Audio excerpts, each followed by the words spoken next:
欢迎回来，这里是薛定谔梦见猫。近期韩剧《黑暗荣耀》登顶全球多地电视节目榜单，在北美地区跻身前3，并在南美、中东、东欧等地区走红，口碑与收视双赢。剧中宋慧乔一改熟悉的温柔面孔，饰演因遭校园霸凌，一生只为复仇的暗黑女王。高中时，她饱受校园暴力的折磨，试图报警，但主谋家人上下打点，警察局长示意案件定性为朋友间的小摩擦。班主任非但见死不救，还咒骂和殴打他，使他不得不退学。等到加害主谋结婚，孩子进入小学以后，他便开始了复仇之路，发誓要把令加害者感到幸福的东西全都夺走。这样一个恶女角色倍加受到观众喜爱和支持。《黑暗荣耀》第2部尚未播出时，网络上就出现了千万别搞洗白大和谐结局杀穿他们和乔妹给我杀疯不要给我和谐社会的高赞评论。恶女形象其实早在《黑暗荣耀》登顶之前就已经荣耀不断。在电视剧《甄嬛传》里，甄嬛也是形势所迫的恶女。甄嬛刚刚入宫时，心思还很单纯，经历了残酷的宫廷生活，她明白自己必须更坏才能战胜对手。观看《甄嬛传》的过程，就是观众一步步看着主角黑化的过程。最终，甄嬛也真的陷害了皇后，甚至迫害了皇上，成为宫斗的最后赢家。《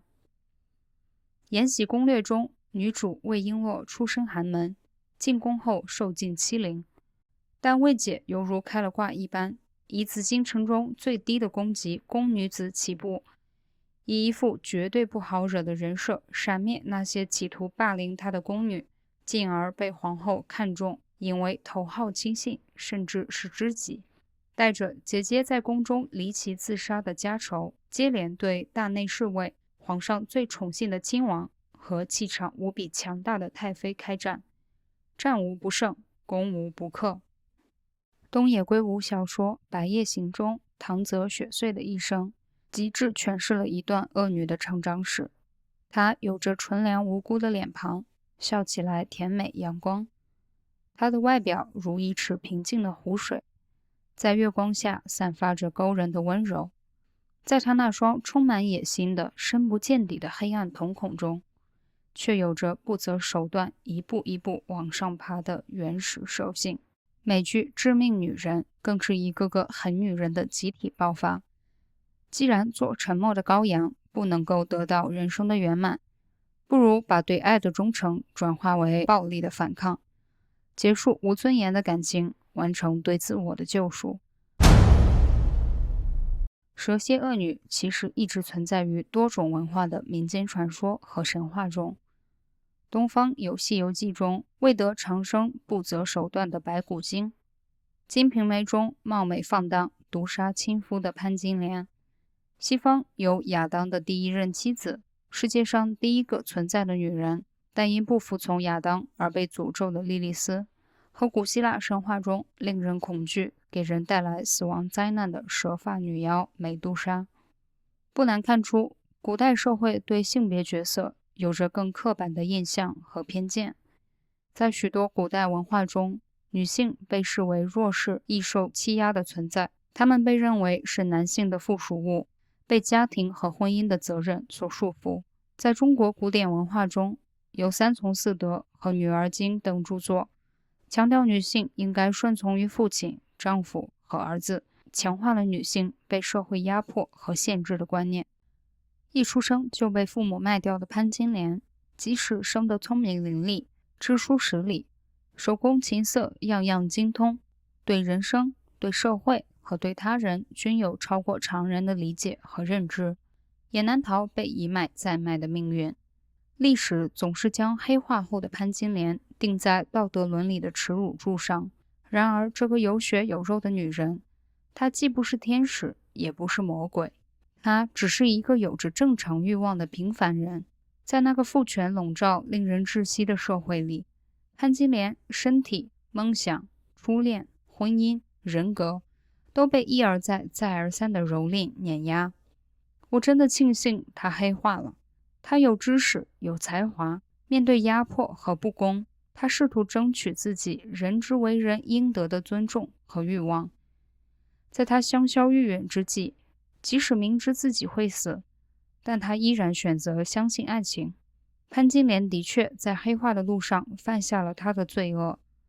可是那些拐卖他、践踏他、玩弄他，让他的真心和尊严化成灰烬的人，难道不应该更值得唾弃和谴责吗？是否大多数蛇蝎女人不过是想突破社会带来的束缚和压迫，主宰一次自己的命运，却因为给男权社会造成了冲击，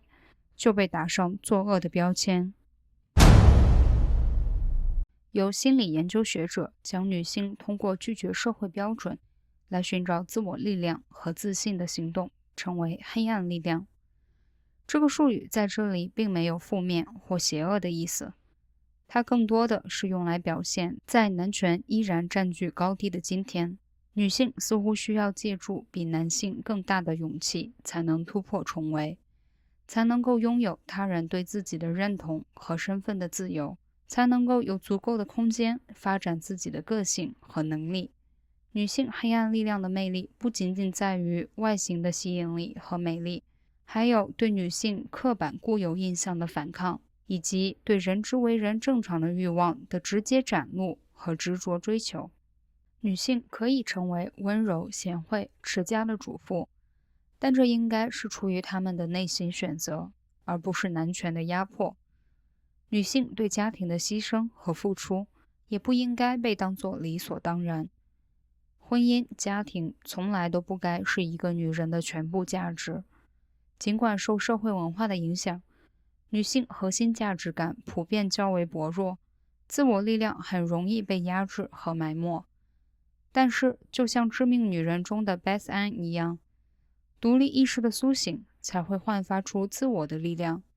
当你知道你是谁，你对生活的期待和规划，你的喜好、个性和思想，你才能活出自己，得到真正的幸福。用自我掏空式的奉献去保全的亲密关系，只能带来更多的压抑、折磨和痛苦。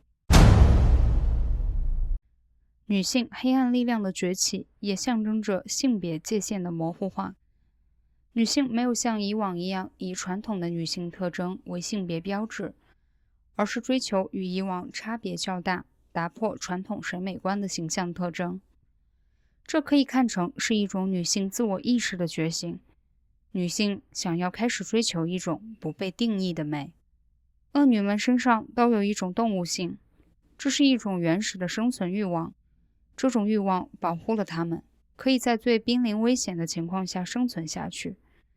哪怕是到了绝路，她们都会保持最后的战斗意志，拼死一搏。不要小看这种欲望，它代表了一种旺盛的生命力。男性从一出生就被教育，只有主动争取才能够获得他想要的东西，而女性却往往被教育成乖巧、懂事。多少纯真如白纸的女性，在成年独立之后，才发现社会真实残酷的一面。当一个女人企图使用自己的智力、情商，获得更多的资源，实现自己的目标，让自己的生活过得更好，只要她没有触及法律和道德的底线，就不应该遭到非议。黑化从某种程度上是女性自我意识的觉醒，她们学会更加接纳自己的身体、外貌和性格特点，不再被外界的审美标准和评判所束缚。她们开始珍视自身的独特之处，意识到自己作为一个独一无二的个体的价值。女性挣脱开男权套在她们身上的枷锁，勇敢展现出更加真实的自我，反而更加散发出独特的魅力。当女性开始认识到自身的价值、权利和潜力，开始追求家庭和社会生活中的平等权利与参与，开始拥有自己的声音，在社会、政治和经济领域中拥有权威，开始建立支持网络并互相扶持，为女性权益的实现而团结在一起，我们的社会将会迎来更大程度的包容、平等、进步和繁荣。其实女性的黑暗力量不过是她们勇敢地赋予了自己那份社会亏欠她们的力量。某一天，当女性不再需要用黑化便可获得她们应得的尊严和待遇时，说明我们的社会可能更加公正、更加平等了。在那样的社会里，每个人不论性别、种族、年龄或者其他身份特征，都会被视为独立的个体，无需依附，无需挣扎。人们不用再局限于传统的性别角色和期望，而是能根据自己的能力和贡献获得应有的机会和成就。借用安吉丽娜·朱莉采访时的一句话结束今天的视频：如果所谓坏女人是拒绝遵从那些不适合自己的规则和行为规范，绝不放弃为自己发声的权利，那么这个世界需要更多的坏女人。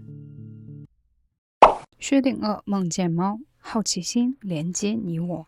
感谢您的关注和支持，我们下期再见。